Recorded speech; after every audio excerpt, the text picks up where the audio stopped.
अनुभव आ अनुभूति सबुबेले एकांत निजस्व मन भितर जमाट बांधि अनुभूति जेतेबेले मार्गदर्शनर कथा कहे सेतेबेले से कथा हो जाए अनन्य। नमस्कार दर्शक बंधु, आज जो कार्यक्रम आपण मानक मु देखैबी आपण माने देखिबे बा सुनिबे से कार्यक्रमर नाटी होची बलिया किए। पूज्य पूजक बाबा बलियांकर एक शिष्य अनेक दिन बाबा सहित जोड़ी होइचंती। तांकर पेशारे होची से जड़े बिजनेसमैन होटेल व्यवसाय करती भुवनेश्वर रे। घर तांकर जगतसिंहपुर जिले रे। संजय कुमार नायक आसतु तांकरी मुहरु शुणिबा अनुभूतिर कथा। से आमर दर्शक बा भक्त मानकु तांको अनुभूतिर कथा कहिबे। आ गोटे अनुभूति मोर बाबा प्रति थिला। मु सेई छोट टाइम कलिकता जाई थाए। भाई आमर मोर बड़ भाई कलिकता रे रेलवे सर्विस करथिले, कादुआपड़ा रे रहुथिले। बाबा कादुआपड़ा भी बहुत जानती, प्रोग्राम रे कादुआपड़ा जानती, जगन्नाथ मंदिर बाबा जानती।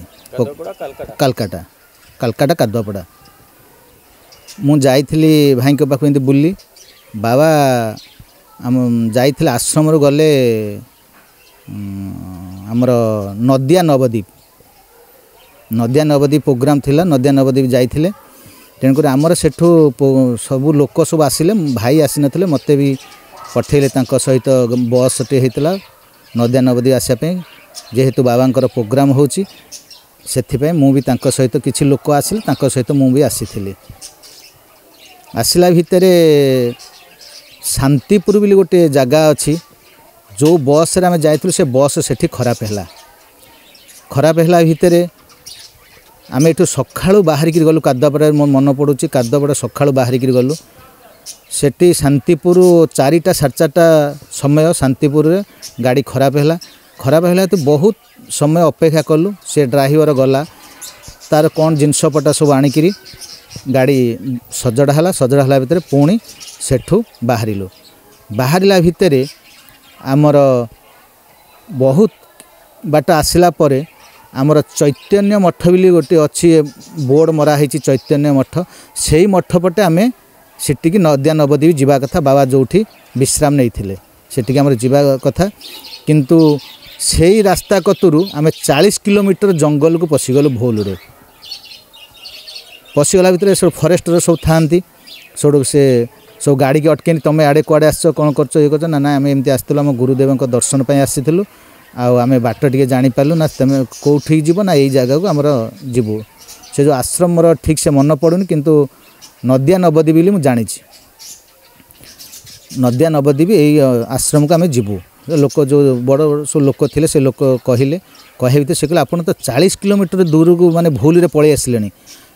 कौन कर सी सोडू देखले बाट देखला पर तुम एमती जीव डाहाण साइट गोटे बहुत बड़ बोर्ड मरा है तो चैतन्य मठ। से मठ पटे आपण जीवे। गला भितर 5-6 किलोमीटर भितर से जगह पड़ो। एमती भितर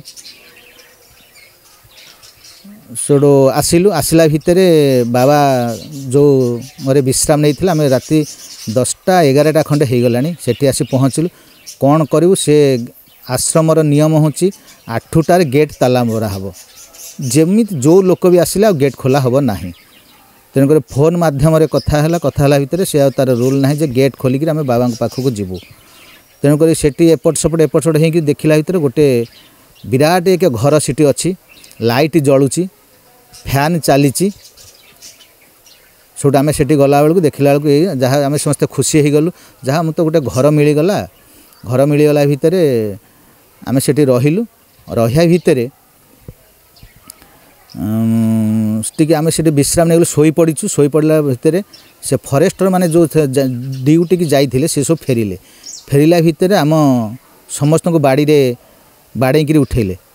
तमें कौन ये कर एमती भितर से आमर जो मोर वयस्क लोक गुरुजन लोक सब थिले से कहले देखंतु आमे कौन अनावश्यक लोक नुह आमे आसीथिलु एमती कालकाटा हावड़ारू आसथिलु आम गुरुदेव आछंती ओडिशारू गुरुदेव दर्शन पाई आमे आसीथिलु आमे देखिलु जदि जेमती घरटे फांका अच्छे आम टे विश्राम नहीं गलु सकाଳେ गुरुदेव दर्शन करूँ सी सब आश्चर्य होकर कहले देख गुरुदेवंकर एभली महिमा आमे समस्ते ताला पकईकि घर जाओ किंतु आज सी ताला पके सी कौन सी ताला पके सी कौन सी ताला पके एमती होकर कहीं से गुरुदेवंकर शक्ति बोधे आम देहर किसी सृष्टि होती तेणुक आम ताला न पकईकि आपण विश्राम नेबे बोली से जिनस आम भूल वस्तु तो ताला पकईन आम समस्ते ये ताला पकईकि आस सी ताला पकईकि आस एमती भाविक आम समस्ते पलैचु देख आम केते बड़ ये करूँ ये सी भी बहुत आश्चर्य हो गले कहले एमती भूल तो आम जीवन में केबे हेनी कि हवा उचित नुह ये केमिति एमती है सी सब गुरुदेव प्रति भी तांकर टिके आसला भक्ति भाव आसला आसा भी कहले ठीक अच्छे आम भी गुरुदेव को दर्शन करूँ टे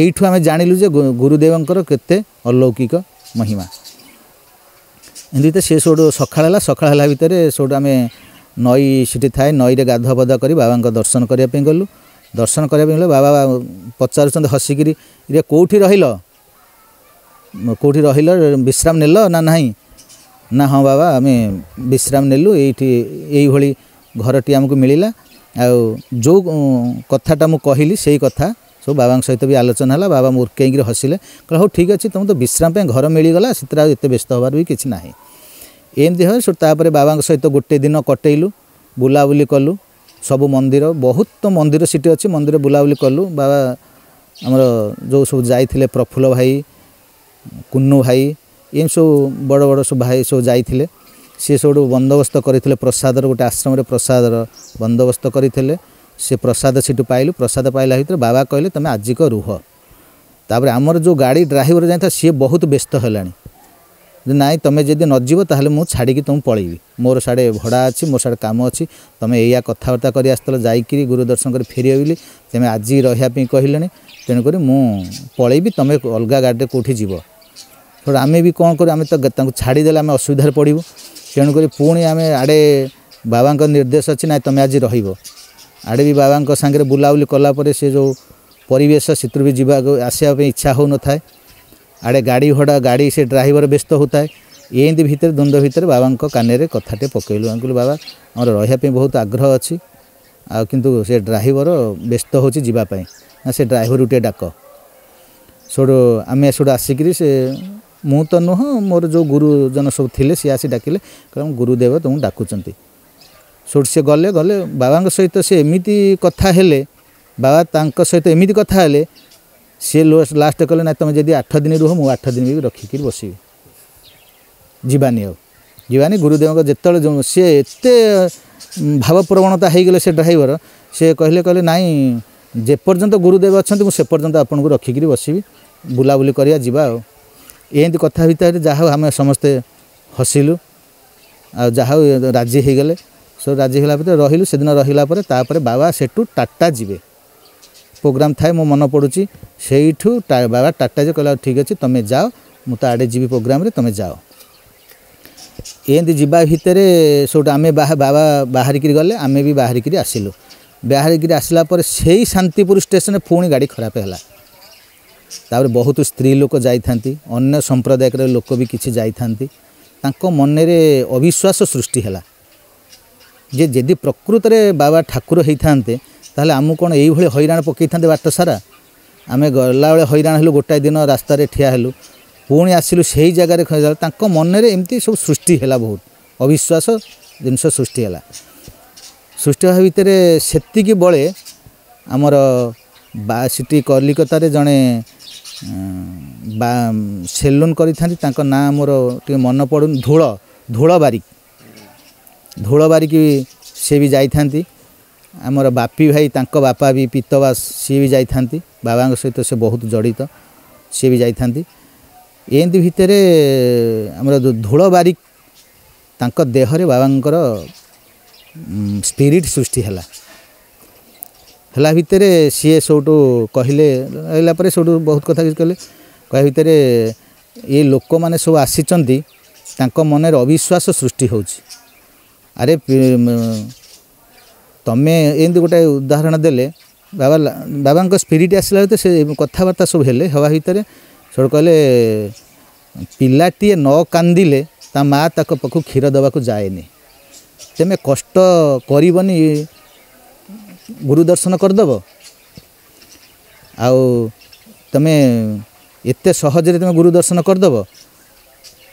ଏମିତି ଉଦାହରଣ କିଛି ଦେଲେ। ଉଦାହରଣ ଦେଲା ଭିତରେ ସେଠୁ ଜଣେ ତାଙ୍କ ମନରେ ସୃଷ୍ଟି ହେଲା, ଆଉ ଜଣେ ଲୋକ କହିଲେ ପ୍ରକୃତରେ କ'ଣ ବାବାଙ୍କର ସ୍ପିରିଟ୍ ତାଙ୍କ ଦେହରେ ଆସୁଛି ପରୀକ୍ଷା କରିବା ପାଇଁ। ସେ ତାଙ୍କୁ କହିଲେ ବାବା ମୁଁ ଆପଣ କାଲି ଦିନ 11ଟାରେ ମୁଁ ଆପଣଙ୍କ ସହିତ କ'ଣ କଥା ହେଇଥିଲି ଆପଣ ଟିକେ କୁହନ୍ତୁ।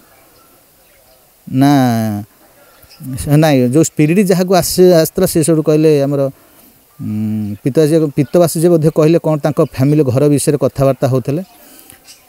ସେ କଥାବାର୍ତ୍ତାଟା ବାବା ତାଙ୍କ ଭିତରେ ହେଇଥିଲେ। ତେଣୁକରି ସେ ବାବାଙ୍କୁ ପରୀକ୍ଷା କରିବା ପାଇଁ ଯଦି ପ୍ରକୃତରେ ତାଙ୍କ ବାବାଙ୍କ ସ୍ପିରିଟ୍ ତାଙ୍କ ଦେହରେ ଆସୁଛି କି ନାହିଁ ମୁଁ ଏଇଆ କଥା ହେଇଥିଲି, ଦେଖା ସେ କେମିତି କହିଦେବେ। ସେଉଠୁ ଇଏ କହିଲା ଭିତରେ କହିଲେ ଇରେ ପିତବାସ ତୁ ବଳିଆକୁ ପରୀକ୍ଷା କରିବାକୁ ଚାହିଁଲୁ? ହଁ, ଆଉ ବଳିଆ ସାଙ୍ଗରେ ତୁ କ'ଣ କଥା ହେଇଥିଲୁ? ଏଇଆ ବିଷୟରେ ତୁ କଥା ହେଇନଥିଲୁ? ବଳିଆ ସାଙ୍ଗରେ ତୁ ଏଇ ପରିବାର ବିଷୟରେ ତୁ ଏଇସବୁ ବିଷୟରେ କଥା ହେଇନଥିଲୁ? ସେ ସେଠୁ ନ ଭଇଁକିରି ପଡ଼ିଗଲା। କହିଲା ବାବା ମୋତେ କ୍ଷମା କର, ମୁଁ ଯେଉଁ ଅବିଶ୍ୱାସ ଜିନିଷ ସୃଷ୍ଟି କରିଥିଲି ଯେ ପ୍ରକୃତରେ କ'ଣ ବାବାଙ୍କ ଦେହରେ ସ୍ପିରିଟ୍ ସୃଷ୍ଟି ହେଉଛି, ଆଉ ମୋତେ କ୍ଷମା କର। ନ ଭଇଁକିରି ସେଠି ପଡ଼ିଗଲେ। ପଡ଼ିଗଲା ଭିତରେ ସେଠୁ କହିଲେ ହଉ ହଉ ହଉ ଦେ ତୁ ଉଠୁ ଯା।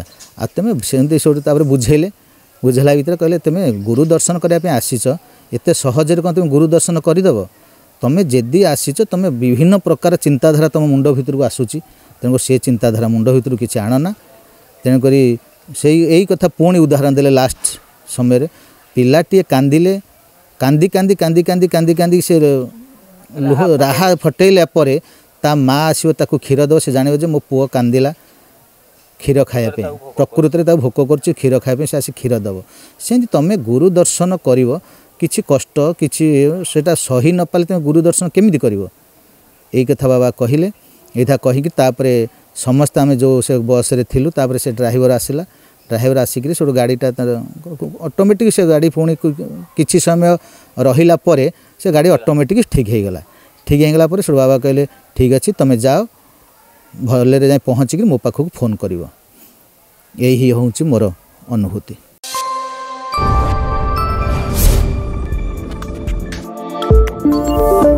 ଆମ ଚ୍ୟାନେଲ ଲାଇକ୍ କରନ୍ତୁ, ସବସ୍କ୍ରାଇବ୍ କରନ୍ତୁ, ବେଲ୍ ଆଇକନ୍ରେ ପ୍ରେସ୍ କରନ୍ତୁ, ସେୟାର କରନ୍ତୁ।